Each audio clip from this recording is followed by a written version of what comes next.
जय जय श्री सीताराम। आज आपको एक बड़ा सुंदर दृष्टांत मैं सुना रहा हूं।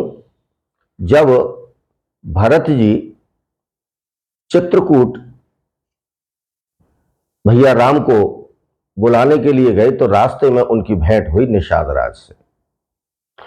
निषाद राज ने जब भरत जी को वो स्थान दिखाए जहां जहां प्रभु राम, माता जानकी, लक्ष्मण भैया रुके थे, तो बार बार ये कहने लगे निषाद राज से कि देखो, मेरी वजह से और मेरी मां की वजह से मेरे भैया ने और मेरी भाभी ने कितने कष्ट सहन किए, और वो अपने आप को बहुत ही ग्लानि भाव से देख रहे थे। तो निषाद राज ये बोले कि नहीं भरत जी, आपका और आपकी माता केकई का इसमें कोई दोष नहीं है। जो उन्होंने वनवास मांगा भैया राम के लिए और आपके लिए राजतिलक मांगा, इसमें आपकी माता केकई का कोई दोष नहीं था, बल्कि दोष तो ब्रह्मा का था। मैं आपको इस पूरे प्रकरण में अलग से सुनाऊंगा कि माता केकई का वास्तव में कोई दोष नहीं था ये वरदान मांगने में, और पूरा जो दोष था वो ब्रह्मा, सरस्वती और देवतागण का था।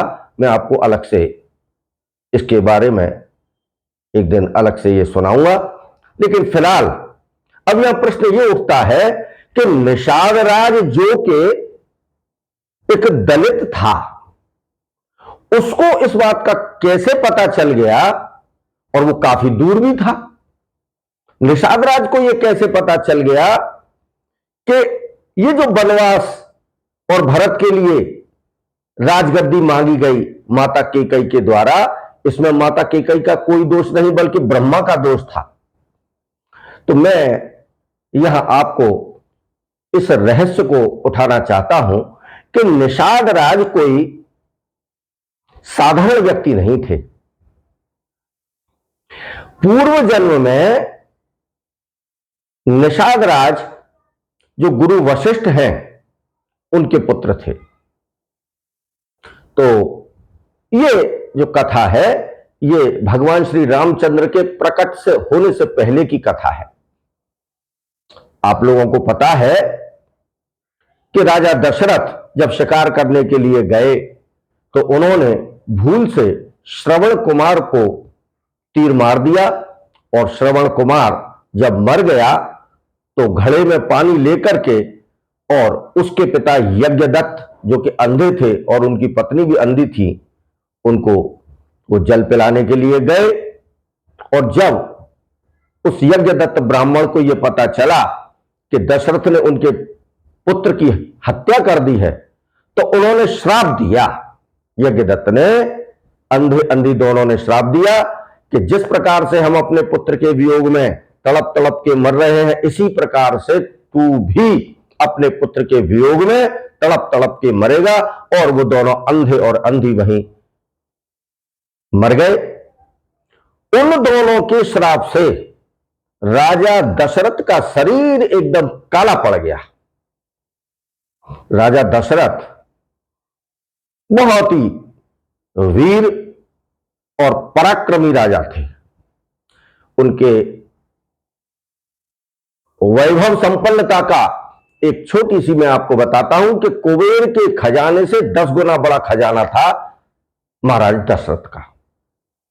और इंद्रलोक और देवलोक वे अपने ही उड़न खटोला पर बैठ करके सीधे ही चले जाते थे, क्योंकि देवता उनके मित्र थे, इंद्र उनका मित्र था। जब उस अंधे और अंधी ने श्राप दे दिया, 3-3 हत्याएं हो गई, तो राजा दशरथ का जो शरीर था वो थरथर कांपने लगा और वो काला हो गया शरीर। वहीं से वो सीधे गुरु वशिष्ठ के आश्रम पहुंचे, मन में अत्यंत ग्लानि का भाव लिए और भयभीत हो रहे थे। जब वो गुरु वशिष्ठ के यहां पहुंचे तो दुर्भाग्यवश गुरु वशिष्ठ वहां मौजूद नहीं थे और उनका पुत्र वामदेव था, ऋषि कुमार। वो भी बहुत तपस्वी था। तो जब वो वामदेव वहां मिले तो राजा दशरथ ने उनको सारा वृत्तांत सुनाया।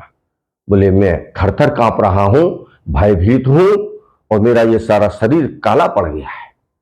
तो वामदेव बोले, राजन कोई बात नहीं, तुम 3 बार राम राम राम का नाम लो तो आपका ये जो शरीर है वो स्वस्थ हो जाएगा और उसकी मलिनता हट जाएगी। राजा दशरथ ने 3 बार, ये राम जन्म के पहले की बात बता रहा हूं, 3 बार राम राम राम कहा और उनका जो शरीर था वह पुनः वैसे ही गौर वर्ण का हो गया। राजा दशरथ अपने महलों में आ गए। अब गुरु वशिष्ठ अपने जब आश्रम में पहुंचे तो उनके पुत्र वामदेव ने गुरु वशिष्ठ को यह बात बताई कि पिताश्री, ऐसे ऐसे आज राजा दशरथ आए थे और पूरा वृतांत सुनाया कि श्रवण कुमार की हत्या हो गई और उनके माता पिता ने श्राप दिया, उनका शरीर बिल्कुल श्याम वर्ण का हो गया। तो गुरु वशिष्ठ बोले, तुमने क्या कहा? तो बोले, मैंने ये कहा कि आप राम राम राम 3 बार नाम लीजिए। तो उन्होंने नाम लिया और वो बिल्कुल सामान्य हो गए। इस पर गुरु वशिष्ठ बड़े क्रोधित हुए। उन्होंने कहा, अरे जासु नाम सुमिरत एक बारा, जासु नाम सुमिरत एक बारा, उतरहि नर भव सिंधु अपारा। अरे जिस राम का एक बार नाम लेने से लोग भव सागर पार हो जाते हैं, तेने उन राम के नाम को 3 बार बुलवाया। तूने राम के नाम के आकलन कम किया, तेने राम के नाम का महत्व और ताकत ही नहीं समझी। मैं तुझे दंडित करूंगा और जा तू किसी चांडाल के या किसी निषाद के घर में जन्म लेगा। वामदेव ने बड़ी अनुनय विनय की कि पिताश्री इस प्रकार से मुझे दंडित न करें।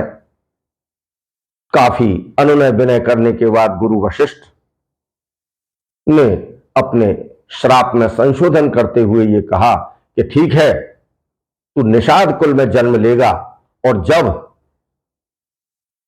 भगवान श्री राम का जन्म होगा और वो वन गमन के लिए जाएंगे तो उनके श्री चरणारविंद के जल से तेरी मुक्ति हो जाएगी। आगे जाकर के वामदेव ने निषाद कुल में जन्म लिया और वो निषाद राज बने। और जब प्रभु श्री राम वन गमन के लिए जा रहे थे तो उनके चरण पखारने का उसको अवसर मिला और उनके चरणामृत का पान किया। यद्यपि वामदेव ने निषाद राज के रूप में जन्म तो ले लिया था, लेकिन वामदेव त्रिकालज्ञ थे। भूत भविष्य और वर्तमान का उनको पूर्ण ज्ञान था, अपने पिछले जन्म का भी उनको ज्ञान था। तो उनकी जो बुद्धि थी, उनका जो विवेक था, वो खत्म नहीं हुआ था और उनको इस बात की पूर्ण जानकारी थी कि माता कैकेयी का कोई भी दोष नहीं था प्रभु श्री राम को वन भेजने में। उनको पता था कि माता कैकेयी की बुद्धि को भ्रमित करने में ब्रह्मा जी, उनकी पत्नी सरस्वती जी और समस्त देवतागण का ही मुख्य भूमिका थी। तो इस प्रकार से जो निषाद राज है वो पूर्व जन्म में वामदेव थे, ब्राह्मण कुल में थे और श्राप के कारण वो निषाद राज बने। और बाद में ये जो निषाद राज थे ये राजा दशरथ के मित्र भी थे, राजा दशरथ के मित्र थे और प्रभु श्री राम की इन पर बहुत ही कृपा हुई, भरत जी की इन पर कृपा हुई। इस प्रकार से निषाद राज जो है वंदनीय है, आदरणीय है। निषाद राज की जय हो। और आप लोगों को एक बात और बता दूं, जितने ये निषाद जितने भी हैं, निषादों का और ब्राह्मणों का ये भी आपसी संबंध है, क्योंकि इनके जो पूर्वज निषाद राज थे वो पूर्व जन्म में ब्राह्मण वामदेव थे, गुरु वशिष्ठ के पुत्र थे। जय जय श्री राधे, जय हो बांके बिहारी लाल की जय। जय जय श्री सीताराम।